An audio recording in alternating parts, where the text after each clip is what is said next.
Chapter 7. Something nasty in the lifts. Grandma Josephine had stopped screaming now. She'd gone rigid with shock. The rest of the group by the bed, including Charlie and Grandpa Joe, had become as still as stone. They dared not move. They dared hardly breathe.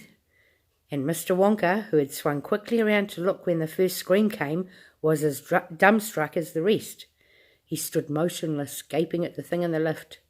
His mouth slightly open, his eyes stretched wide as two wheels.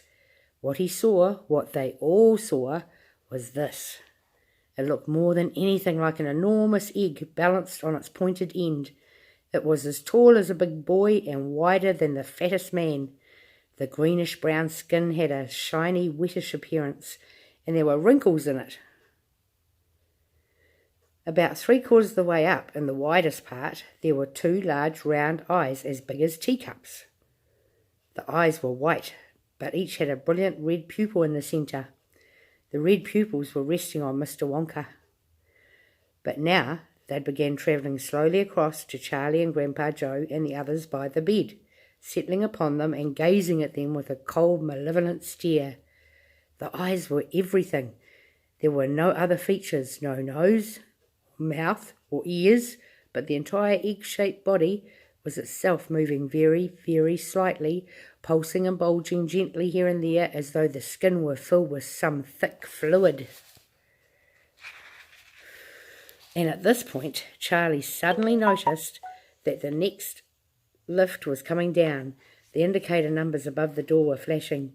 6, 5, 4, 3, 2, 1...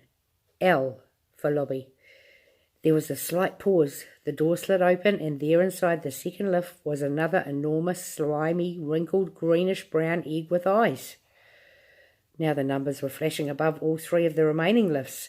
Down they came, down, down, down, and soon, at precisely the same time, they reached the lobby floor and the doors slid open. 5 open doors now, 1 creature in each, 5 in all, and 5 pairs of eyes, with brilliant red centres, all watching Mr. Wonka and watching Charlie and Grandpa Joe and the others. There were slight differences in size and shape between the 5, but all had the same greenish-brown wrinkled skin, and the skin was rippling and pulsing. For about 30 seconds nothing happened. Nobody stirred, nobody made a sound. The silence was terrible. So was the suspense. Charlie was so frightened, he felt himself shrinking inside his skin. Then he saw the creature in the left-hand lift suddenly starting to change shape. Its body was slowly becoming longer and longer and thinner, going up, up, up towards the roof of the lift.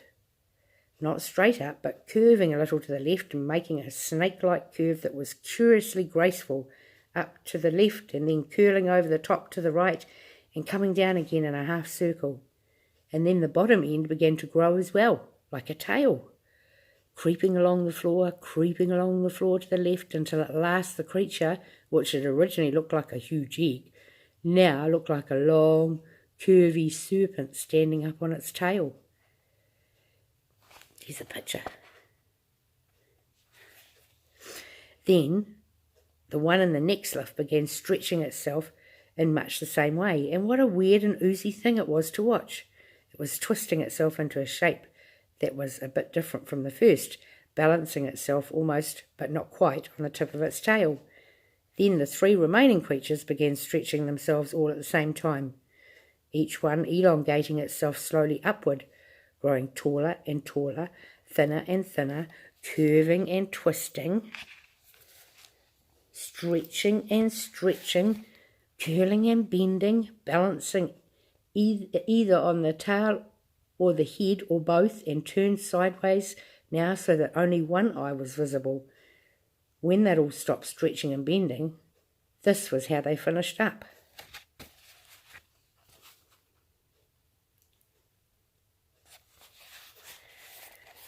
"Scram!" shouted Mr. Wonka. "Get out, quick!" People have never moved faster than Grandpa Joe and Charlie and Mr. and Mrs. Bucket at that moment. They all got behind the bed and started pushing like crazy. Mr. Wonka ran in front of them, shouting, "Scram! Scram! Scram!" And in 10 seconds flat, all of them were out of the lobby and back inside the great glass elevator. Frantically, Mr. Wonka began undoing bolts and pressing buttons. The door of the great elevator snapped shut, and the whole thing leaped sideways. They were away, and of course all of them, including the 3 old ones in the bed, floated up again into the air.